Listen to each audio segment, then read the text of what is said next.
Hey everybody, welcome back to another Judgment commentary of Monogatari series' second season. But today, we're going to be beginning the second arc of this season, Kabukimonogatari.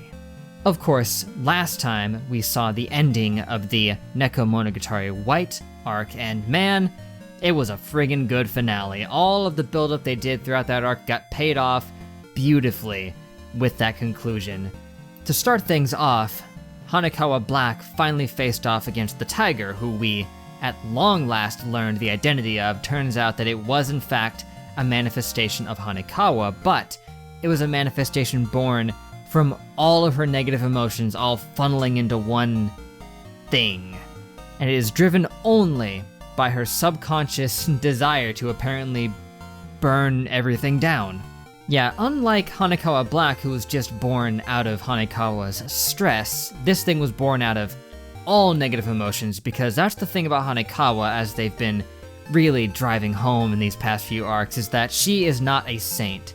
She's not perfect by any stretch, not even close. In fact, she's far from it. All of her negative emotions, anytime anything bad happens to her, she just pushes them down subconsciously, holding them in, bottling them up until they manifest into that thing. She, for whatever reason, has been unable to properly express her feelings and emotions about things, and it's caused her to be how she is. But after trying her hardest to beat the tiger and failing pretty badly because that thing's insanely strong, she did manage to be saved by none other than Araragi. Yeah, Araragi, after being absent the entire arc, decided to swoop in at the last second, chuck that ghost-killing sword right through the tiger's neck, and allow her to absorb the friggin' thing. Honestly, just a very well-done heroic return for Araragi. It genuinely felt like it had been a very long time since we'd seen him, even though it hadn't. But he played it the Araragi way that he, of course, would, and he almost mirrored what he said at the end of the Nekomonogatari Black arc by saying that he's not just going to, fully accept Hanekawa, flaws and all, necessarily. He'll call her out if she does something stupid or bad that he doesn't like, but he'll always be there for her. And it's inspired her to try to express herself more, not to keep everything bottled up, and when she has something to say, she's gonna say it.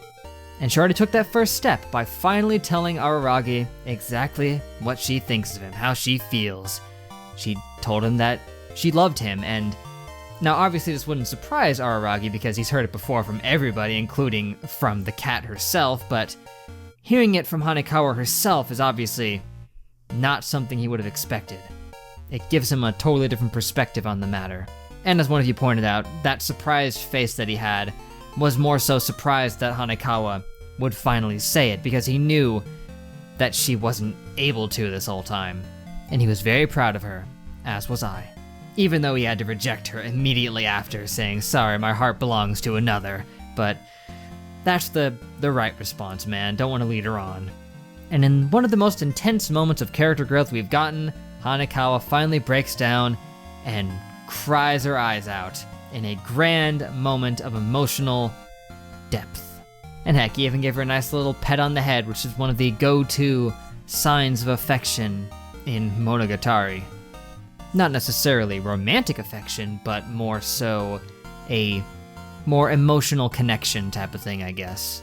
This arc did a pretty good job just sending the point home that Hanekawa is one of the most nuanced and complicated characters that this series has, but maybe they're gonna open up the limelight for somebody else, because one of the reasons that she's the most nuanced and complicated is because she's had like 4 arcs that center around her, so maybe somebody else can have a moment to shine. Maybe somebody like Mayoi, who's been kind of just on the sidelines ever since she had her arc in the beginning of Bake, so let's see how that goes. Apparently this one involves a hopping vampire, I guess, or maybe something similar to a hopping vampire. They do stuff like that sometimes, but whatever.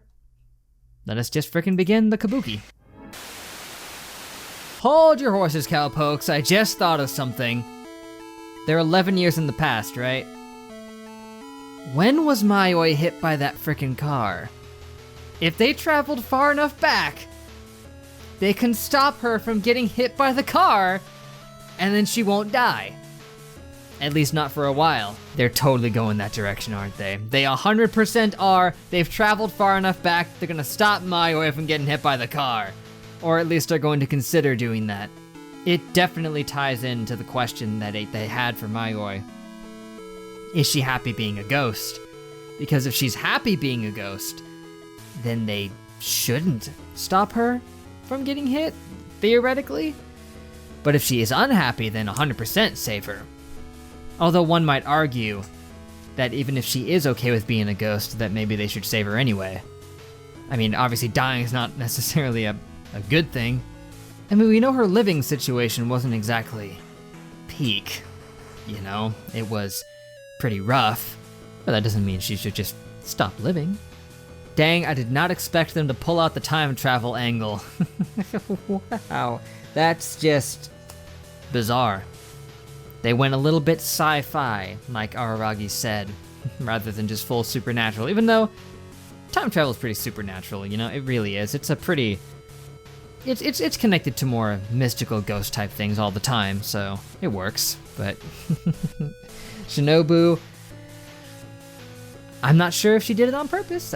There's a chance that she did, because Araragi said he just wanted to go to yesterday, but she seems to have picked a very specific time to have jump into here. And she was getting on to Araragi about wanting to help Mayoi with her problems, and a good way to try to get to the root of them here would be to go back and do this. But besides that, this episode also featured the return of another character who we had seen back in Nisei. And unfortunately I didn't say her name out loud, so I don't remember what it is, but you know her. You love her. She's the one who can grow her finger to huge size and take somebody's upper half of their body off. Yeah, and apparently she's ditched the poised look thing that she said. She referred to it as a dark part of her life that she doesn't want to remember. It might just be connected to the fact that she was beat up by Shinobu. I mean, she seemed pretty confident in herself, but then Shinobu comes in and just wipes the floor with her. Maybe it's given her a new outlook on life.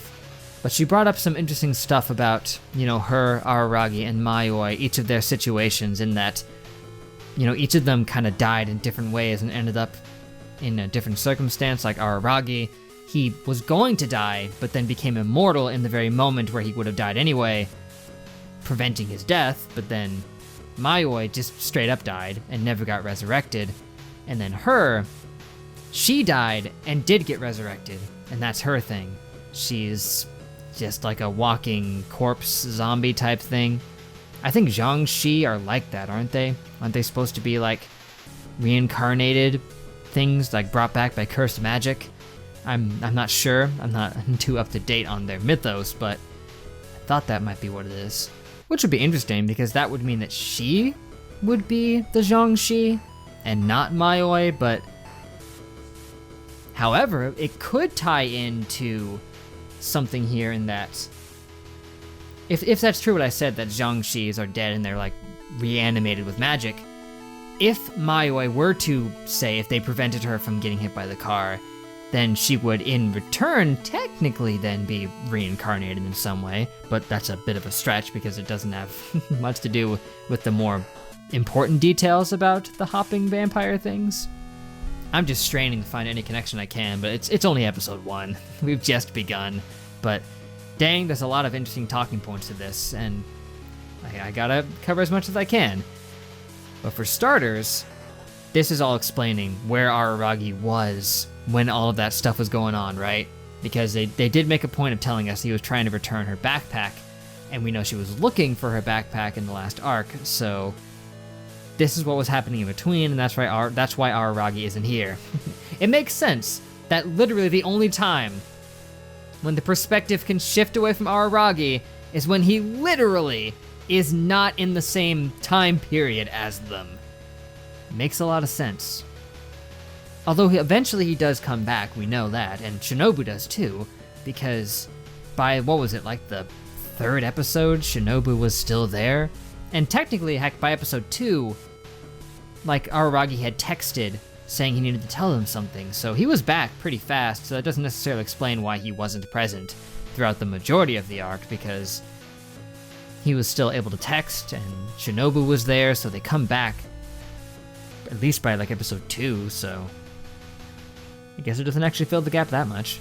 And the clothes that Araragi is wearing during this, if I'm remembering correctly, it's the same outfit that he was wearing at the end of the last arc when he showed up with them all torn up and in tatters. So something happened in between now and then that messed him up, but not sure what that would be. I'm hoping this will end up covering some of that, or at least will lead us into learning more, but who knows? We'll see how that all works out. But sweet mercy, this is an interesting way to start an arc with time travel. Going back 11 years. Might be having an opportunity to save Mayoi's death. Well, to prevent Mayoi's death. Because if I remember correctly, they did say that Mayoi died like 11 years ago, right? Isn't that what they said? I mean, that was a long, long time ago, but I'm betting that's the case. If not, that would be a wasted opportunity. Oh well, for now, I guess that's gonna be it for now, guys, but thank you for watching. Make sure to leave a like and a comment if you enjoyed. Subscribe to be updated on more. That would be great. But next time, it's going to be episode 2 of Kabukimonogatari. Can't wait to see what goes on with that one. This is going to be a shorter arc, like I already said in the last episode. Only 4 episodes, but with an interesting beginning like this, there's a lot that can be done in that short amount of time. And hey, I'm a sucker for a good time travel story. Seriously, I love them.